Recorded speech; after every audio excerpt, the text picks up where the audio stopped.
Hello, my name is Logan, and today I'm giving my speech on the destruction of the coral reefs due to pollution. I am here with an audience of 6. And of course, our lovely camerawoman, my sister. And today, here we go, a speech on the destruction of the coral reefs due to pollution. Today, the coral reefs are dying. They are being gutted by madmen. They are being cut by the knives that we hold in our own hands. This analogy is meant to describe how we ourselves in everyday activities are killing the coral reefs, destroying aquatic environments, and possibly ending the world. This speech is meant to give awareness and to promote action to change things today, to make a stand for the environment. My credibility today comes from different opinions and predictions of scientists and engineers alike that study in this field. Finally, the overview of what I'm going to be talking about today is the problem, that pollution is destroying coral reefs and thus threatening all life. The solution, our salvation today, is awareness and a yearn for change. I will paint the picture of what happens if we do or do not solve this problem. And finally, a call to action, a wish for change. Now, the actual problem stemming here today is that pollution itself is destroying coral reefs. Well, what exactly does that mean? How much trash are we actually talking about? Well, according to the interview of Joyce with engineer Jan Beck, there are approximately 8 million metric tons of trash in our waters today. 8 million metric tons is enough to fill over 1,000 garbage yards to the brim.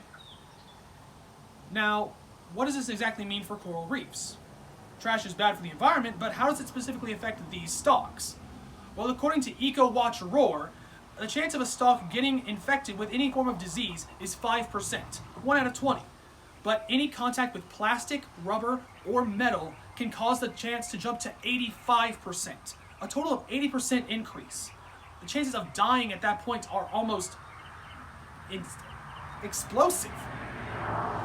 And all these effects build up over time. When we wipe out this environment, which makes up 25% of the aquatic environments in the world, we slowly destroy the environment. First, the fish lose homes. They lose food. They lose their ability to live in this area. So what happens? Well, they either migrate or they die. If they die, then there's nothing that can be done with them. They become diseased, and people cannot eat them, otherwise they will become diseased themselves. Or they invade other environments. This is a phenomenon known as an invasive species. What's the problem with that? Exactly, just them being there.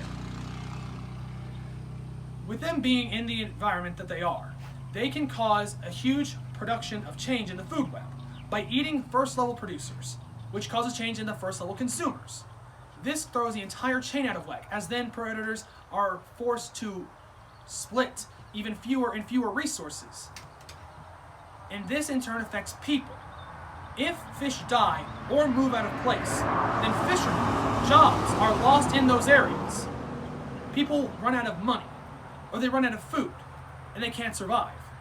People say that this isn't a problem, that we can just switch to farming, we can produce food elsewhere.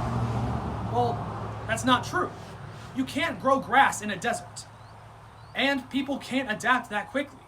That people will die way before we get everyone switched to vegetarian.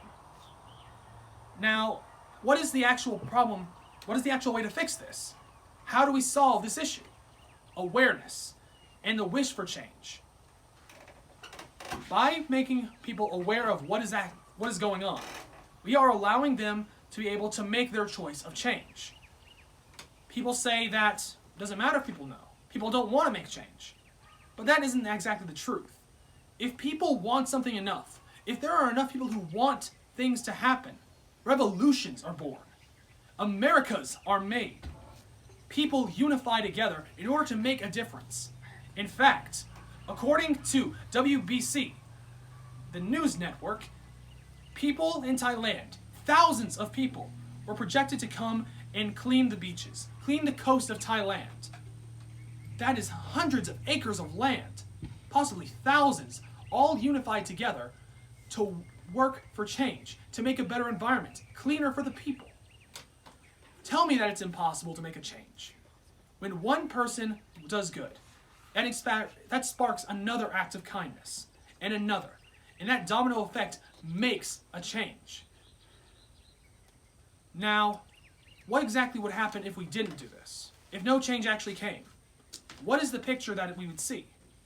Well, imagine dark green waters, dead fish floating to the top, the coral reefs all now barren and gray, destroyed, tires and tin cans and plastic bottles litter the ocean floor instead of crabs and lobster.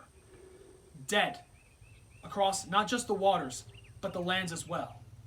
Bodies of people who've died to malnutrition or to starvation. Now, imagine instead if we actually made a change, if we did something good. The people that would thrive, the coral reefs we would see of reds, blues, greens, and purples, the beautiful ranges of color. All these beautiful things are possible. They've existed for hundreds, thousands, maybe millennia. And we can still fix that. We can stop this change, this destruction of coral. This is a call to action, that we all must make a change. We all must work together for difference. Once one person starts, the domino effect will continue until everyone works together, that we can bring awareness to this problem, that we can bring a difference, that we can show people that there is trash destroying coral reefs, that this is not some make-believe. But more importantly, we can choose to save thousands, hundreds, millions of lives. Thank you.